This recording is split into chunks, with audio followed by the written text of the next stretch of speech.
시편 27편의 전반적인 배경은 가장 난처하고 괴로운 시절에 쓴 시편입니다. 특별히 압살롬의 반란이 아닌가 그렇게 그래서 쫓겨가는 그 순간이 아닌가 그렇게 생각하는 분들도 계시고, 아니면 사울에 의해서 쫓김을 당하는 광야 그 깊은 산중에서 쓴 시편이 아닌가 그런 생각도 하고 있습니다. 여하튼 지금 이 압살롬의 난에 피해서 밤중에 조용히 왕궁을 떠나면서 그가 쓴 시편이라고 생각한다면, 그는 자기 자신이 왕인 줄 알았는데 만왕의 왕 대신 우리 하나님이 진정한 왕이라는 것을 깨닫고 마치 왕에게 탄원하는 것처럼 하나님을 향하여 탄원하고 있는 것입니다. 여호와는 나의 빛이요 나의 구원이시니 내가 누구를 두려워하리요. 주님을 믿고 의지하는 믿음을 가지고 지금 어려운 가운데에도 빛을 향하고 있습니다. 현실적으로는 어두움입니다. 압살롬이 반란을 합니다. 사울이 대적을 이끌고 자신을 쫓아와 자기가 지금 숨어있는 환경입니다. 그런데 주를 향할 때 여호와는 나의 빛이라고 말합니다. 이 순간은 외형적으로 보면, 세상적으로 보면 어두움이지만, 환경적으로 보면 어두움 같이 보이지만은, 그러나 그의 영혼은 빛이라는 것입니다. 빛의 세계로 나아가고 있다는 것입니다. 여호와는 나의 빛이요 나의 구원이다. 내가 누구를 두려워하리요. 여호와는 내 생명의 능력이시니 내가 누구를 무서워하리요. 환경을 보는 것이 아니라 자기의 심령에 임재해 계시는 빛 대신 여호와 하나님을 의존하고 있는 모습을 보여주고 있습니다. 바로 이럴 때 우리는 두려움에서 이겨낼 수가 있게 되는 것입니다. 어두움을 이겨낼 수가 있게 되는 것이죠.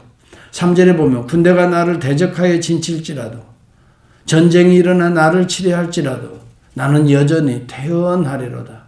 그의 마음이 흔들리지 않고 있음을 보여주고 있습니다. 악인들이 내 살을 먹으려고 내게로 왔고, 심지어는 10절에 보면 내 부모도 나를 버린 상황이다 라고 말을 합니다. 악을 토하는 자가 일어나 나를 치려한다라고 말합니다. 사실 부모가 다윗을 버린 것인지는 모르겠어요. 그렇게 느껴지겠지요. 아무런 도움을 줄 수 없으니까. 그때 여호와는 나의 빛이시오 나의 구원이시다. 여호와는 내 생명의 능력이시다. 여호와께 피하는 자가 참으로 오늘 여기 본문에 보는 바대로 확실한 흔들리지 않는 견고한 믿음으로 인내하며 태연하게 이겨낼 수가 있다 하는 것을 우리는 깨달아 알 수가 있습니다. 여러분, 연초에 코로나19이 시작되던 올 초 한 2, 3월경에 가장 먼저 나타났던 현상이 무엇이죠? 사재기였어요. 마스크나 특별히 세니타이저 같은 거, 휴지 등 생필품을 제대로 살 수 없을 정도로 사재기가 심했습니다. 우선 자기만 먹고 살겠다는 거예요. 자기 식구들만 우선 챙기겠다는 거예요. 이웃들은 아랑곳하지 않냐고 있는 돈 없는 돈 다 끌어서 우선 다 쟁여놓겠다는 거예요. 여러분, 참으로 우리는 어려운 환경을 통해서 우리 스스로 이겨내려고 발버둥을 치고 쌓아놓고 살아보지만은 결국 그것이 우리를 보호하는 것이 아니에요. 결국은 우리의 하나님께서 우리를 지키시고 보호해 주셔야 우리가 보호되는 거고 또 보존되는 거고 또 이겨낼 수가 있게 되는 거예요.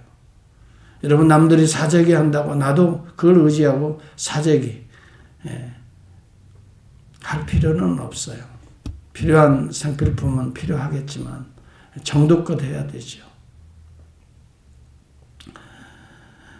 여러분, 사람들에게는 보통 보면 75가지의 공포가 있다고 말을 합니다. 두려움이 있다는 것입니다.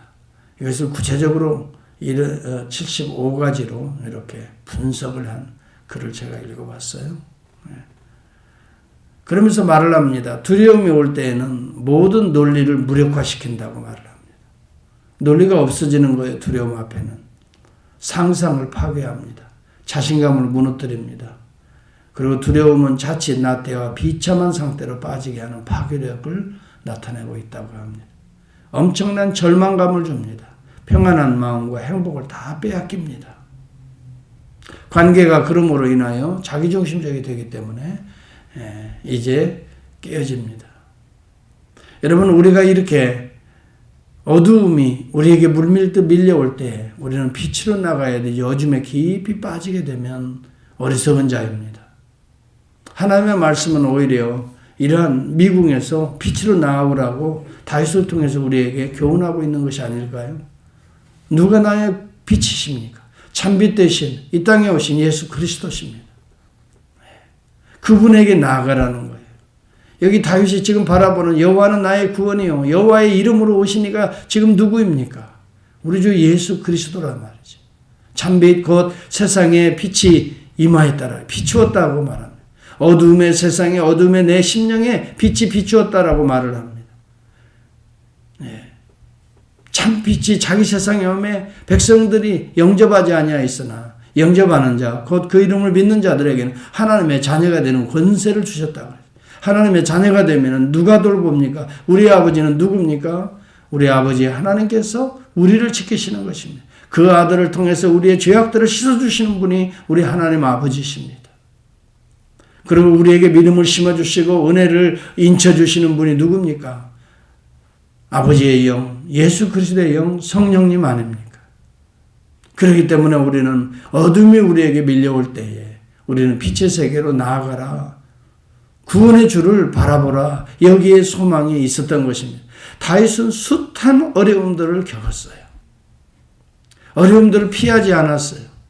그때마다 누구에게 피했냐면 여호와 하나님께, 구원의 주께, 나의 빛이신 여호와여, 어두움이 밀려올 때 빛으로 나갔다는 거예요.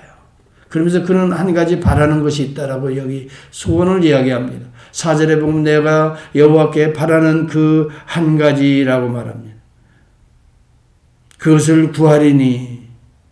여러분, 그가 바라는 그 한 가지는 무엇이었을까? 궁금해지지 않아요? 빨리 이 대적들을 물리치게 해주시고, 빨리 나를 다시 명예를 회복시켜 주시고, 빨리 나를 어떻게 좀 세상적으로 부하게 하시고, 그런 기도가 아니었어요. 내가 내 평생에 여호와의 집에 살면서 여호와의 아름다움을 바라보며 그의 성전에서 사모하는 것이라.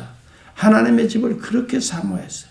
다윗은 그래서 평생에 성전을 짓기를 그렇게 원하고 성전 지을 모든 성물들을 다 준비해 놓고, 사실은 솔로몬은 다윗이 준비해 놓은 것 갖다 그대로 지은 자입니다. 하나님이 허락하지 않으셨기 때문에 다윗은. 그러나 그 마음은 얼마나 성전을 사모해요. 왜요? 성전에서 하나님의 영광이 임했습니다. 성전에서 여호와의 말씀을 들을 수 있었습니다.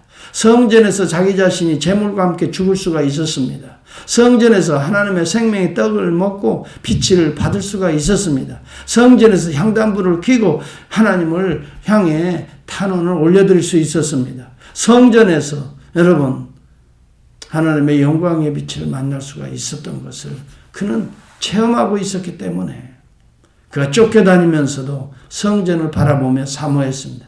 이런 믿음이 이스라엘 백성들이 바벨론 포로에 있을 때 이런 믿음이 되살아났어요. 포로로 잡혀가서 바벨론에 살다 보니까 그들은 어두움의 시대였어요. 그래서 성전을 향하여 기도하기 시작했던 거예요. 그래서 다니엘을 비롯해서 성전을 향한 창문을 열어놓고 하루에 3번씩 기도했다고 그랬잖아요. 여러분, 성전이 그만큼 중요한 것입니다. 신앙의 전류가 흐르는 곳이 성전과 연결되어 있는 것입니다. 우리는 알아야 됩니다. 성전에서 하나님의 말씀을 들을 수가 있고, 성전에서 우리의 몸을 쪼개어서 하나님 앞에 산제물로 드릴 수가 있고, 보혈이 흐를 수가 있고, 신앙 고백을 공동체로 함께 할 수가 있고, 그리스도의 몸을 이루어가는 이 성전이 오늘 이 시대의 교회가 얼마나 중요한지 여러분은 알아야 됩니다.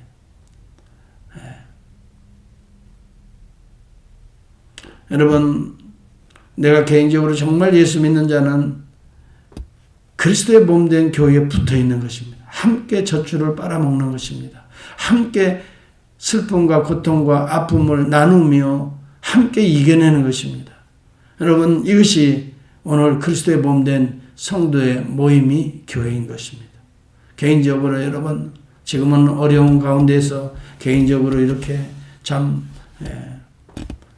물리적인 거리를 유지하고 예배를 드리고 또 집에서 예배를 드리고 있지만 마음은, 영혼은 하나가 되어야 됩니다. 기회만 되면 여러분, 할 수만 있으면 주의 몸에 나와서 같이 붙어 있어야 됩니다.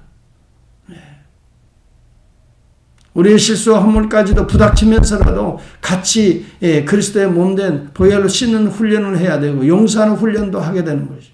세워주는 훈련, 섬기는 훈련, 이해하는 훈련 모두가 교회 안에서 이루어지는 것이지 혼자 집 안에서 이루어질 수가 없습니다. 그래서 여러분, 교회를 정의할 때 카멘요 생투름이라고 라틴말로 정의했습니다. 성도의 교제가 곧 교회다 하는 것입니다. 성도가 무엇을? 말씀을 서로 주고 나누고 또 말씀을 실천하면서 기도를 서로 손잡고 하면서 찬송을 함께 부르면서 성체 안에서 그리스도의 몸을 또 피를 함께 나누어 마시면서 찢어서 먹으면서 이것이 그리스도의 몸을 세워가는 교회다. 여러분, 교회 위에 하나님의 영광이 임재합니다. 중생의 역사가 일어납니다. 또 진리로 말씀을 따라 우리가 훈련 받을 수가 있게 되는 것입니다.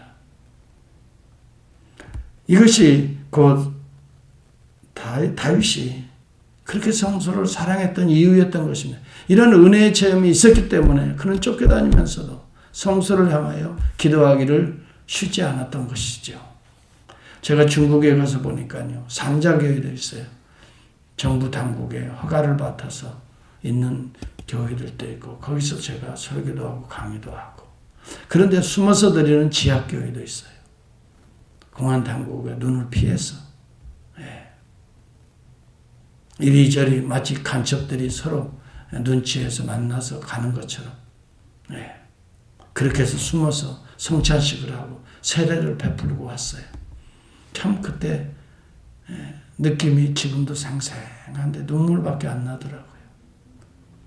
농아들이었는데 지하에서 문 걸어 잠그고 누가 또 망보고 그러면서 성찬을 나누고 세례를 주고 거기서 간증을 하는데요.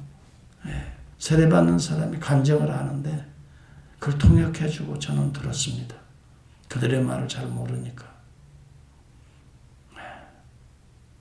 이 성찬을 예수님의 살과 피를 먹고 마시고 얼마나 싶었는지 드디어 이제 오늘 세례받고 성찬에 참여하게 되었다고, 그리스도 몸에 참여하게 됐다고, 자기들이 잘 부르지는 못하지만 노래를 부르겠다고 노래도 하는, 그런데 노래들이 찬양들이 얼마나 뜨겁게 하는지.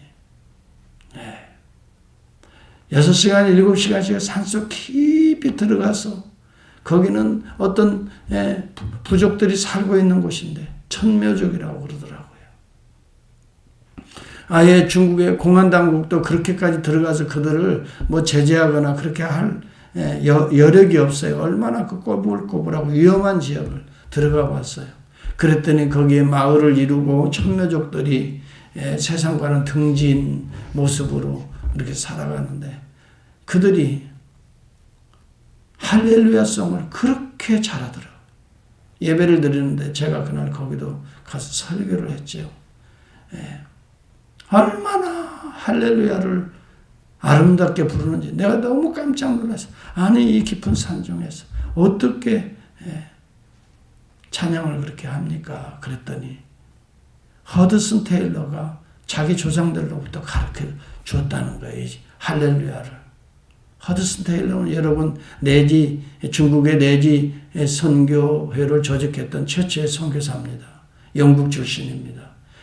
그가 왔던 때가 1800년 중반 후반기니까요. 생각해 보세요. 거의 200여 년 가까이에 선교사가 200여 년 전에 150년 200년 전에 가르쳐줬던 그 찬송을 지금도 후손 몇 세대가 흘러오면서 찬송을 하는데 우리가 하는 것보다 훨씬 아름답게 하는 걸 보면서 예배를 이렇게 사랑하고 주님을 경배하기를 기뻐하는 그 백성 하나님이 지키시는구나.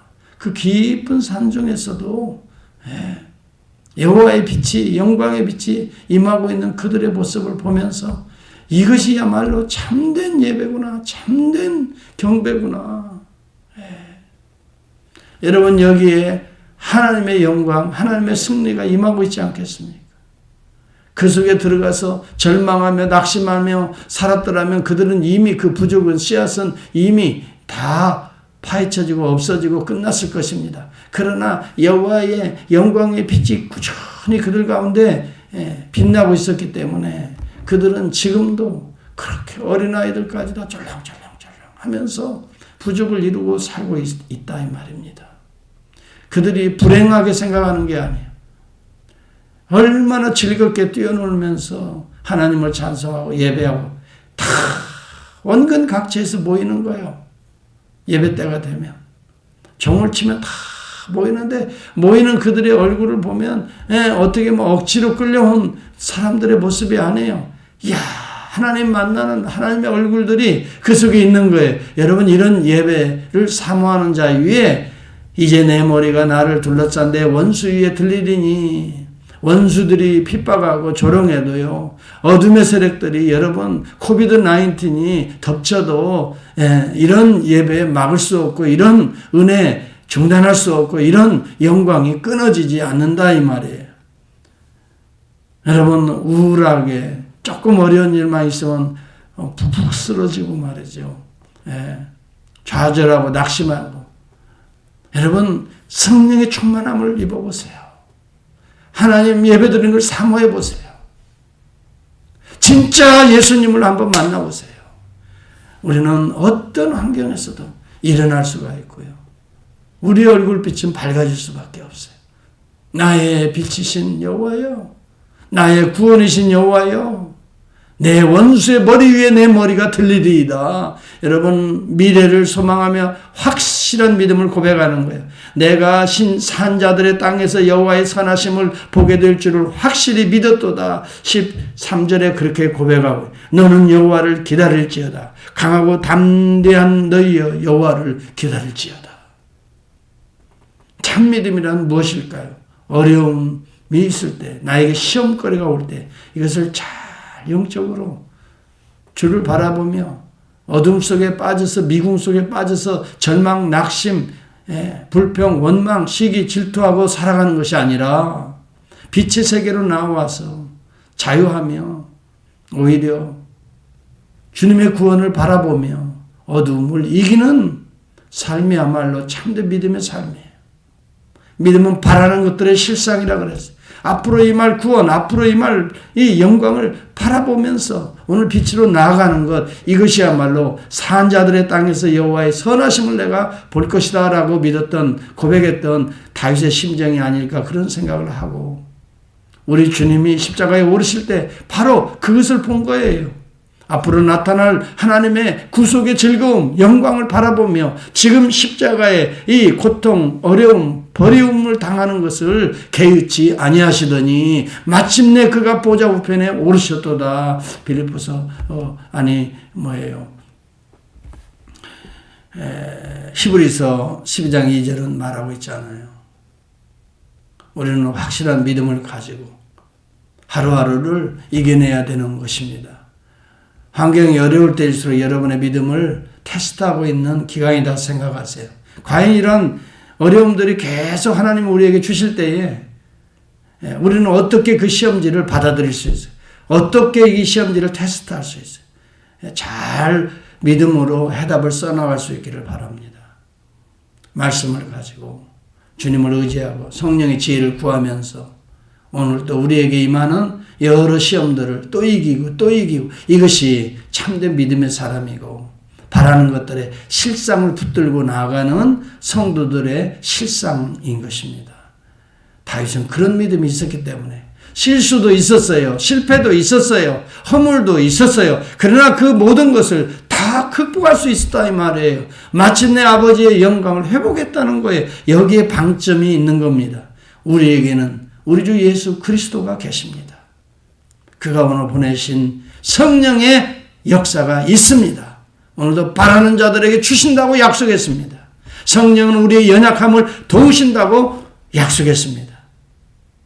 지금은 불투명해 보이고 지금은 괴롭고 지금은 아닌 것 같고 두렵고 외로운 이 상황이 될지 모르지만 그러나 하나님의 선하신 약속을 믿어야 합니다. 그리스도의 사랑에서 끊을 자가 없다라고 확실히 이 성경은 우리에게 약속하고 있지 않습니까? 저는 그래서 로마서 8장을 너무너무 좋아합니다.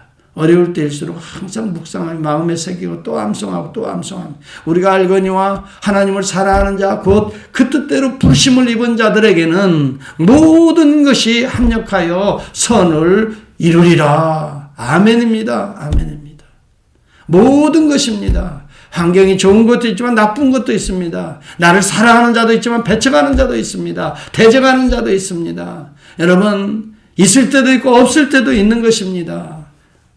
그 모든 환경이 통해서 하나님께서 우리를 연단하실 것이다 하는 것입니다. 이 믿음으로 우리가 확실히 이겨내는 저와 여러분이